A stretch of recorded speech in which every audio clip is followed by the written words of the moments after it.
नमस्कार मित्रांनो, good morning.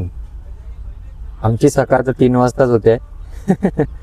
तर मला असं वाटतं फूड ट्रक घेतल्यापासून बरेच दिवसानंतर व्हिडिओ बनवतो आहे. बट हे डिले होण्यामागचं कारण असं आहे की थोडं वर्कलोड वाढलं आहे, काम आहे, तर त्याच्यामुळे थोडं हे मॅनेज करता येत नाही प्रॉपर.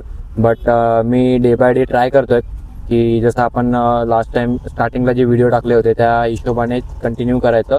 बट थोडंसं कुठेतरी लॅक होतं आहे, बट ॲडजस्ट करण्याचा प्रयत्न करतो आहे दोघंसुद्धा.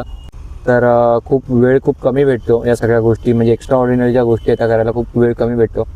कारण का व्हिडिओ बनवणं, एडिटिंग करणं, नंतर पोस्ट करण्यासाठी हे ते सगळ्या गोष्टी त्यासाठी खूप वेळ लागतो.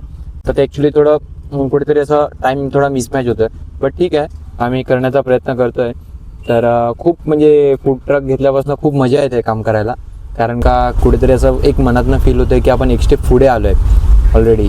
आणि आम्ही एक टार्गेट ठेवला होता दोघांनी की 2026 जे वर्ष आहे, 2025 जे आहे ते आमचं खूप अनलकी गेलं आहे. कारण का जॉबसुद्धा गेला, त्याच्यानंतर खूप सारे मेडिकल एमर्जन्सीज वगैरे आले.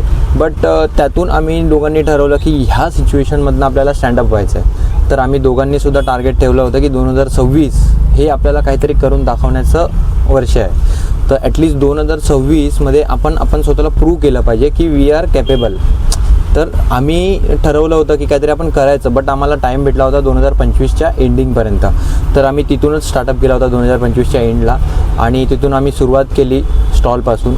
आणि आज 2026चा मला वाटतं आता आज 7वा महिना चालू आहे, जुलै चालू आहे. तर बऱ्यापैकी आम्ही एखाद स्टेप तर पुढे आहोतच.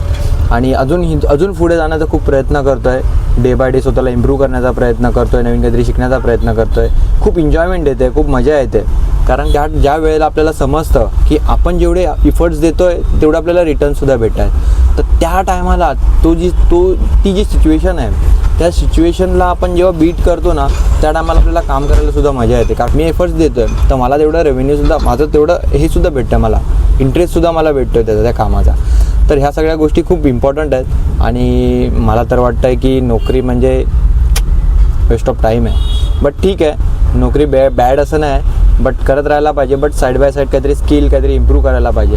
बिकॉज ऑफ तुम्हाला माहिती आहे इन्क्रिमेंटचा रेट दिवसांदिवस कमी होत चालला आहे, वाढत नाही. आणि महागाई तर दिवसेंदिवस वाढत चालली आहे. त्यामुळे स्वतःला इम्प्रूव्ह करायला पाहिजे, स्वतःचं स्किल डेव्हलप करायला पाहिजे आणि स्वतःचं काहीतरी करण्याचा प्रयत्न केला पाहिजे. कारण का मराठी माणूस जो आहे तो महाराष्ट्रात राहून जर का स्वतःचं अस्तित्व निर्माण नाही करणार तर आपण डिपेंडन्सीवर आहोत महाराष्ट्रातले लोक अजूनसुद्धा. आता लास्ट टाईमसुद्धा बघितलं रिक्षावाल्यांचा संप वगैरे, ह्या त्या गोष्टी खूप मॅटर करत होत्या. बट ठीक आहे, मला तर वाटतं प्रत्येक मराठी माणसाने, मराठी मुलाने, मराठी तरुण पिढीने की पुढे येऊन काहीतरी स्वतःचं अस्तित्व निर्माण करण्याचे प्रयत्न केला पाहिजे. कारण का महाराष्ट्रात आपण आपल्या स्वतःच्या भूमीमध्ये जर का स्वतःचं अस्तित्व निर्माण नाही करणार तर ऑब्व्हियसली बाकी तर तयार आहेतच. तर ठीक आहे, आजची सुरुवात आपण गणपती बाप्पाच्या आशीर्वादाने करूया. आणि बाप्पाची पूजा करून आम्ही डे स्टार्ट करतो. तर मग चला बाप्पाची पूजा करून बाप्पाचा आशीर्वाद घेऊन आजच्या दिवसाची सुरुवात करूया आणि आपण कामाधंद्याला लागूया. मग कशी दिसते लांबून आपली अन्नपूर्णा गाडी? हे बघा, हे आहेत आजचे आपले व्हॅल्युएबल कस्टमर बरं का. आणि खूप प्राऊड फील होतं जेव्हा आपल्या हाताच्या चवीचं लोक कौतुक करतात. हां, पण कौतुकाची थाप तेव्हाच पडते जेव्हा झोपेची राख होते. म्हणून रात्रीचा दिवस करून मेहनत केली की हे सगळं अनुभवायला भेटतं. म्हणून मेहनतीपासून पळू नका, एक ना एक दिवस सक्सेस नक्कीच भेटेल. तर चला आपण पुन्हा भेटू पुढच्या व्हिडिओमध्ये.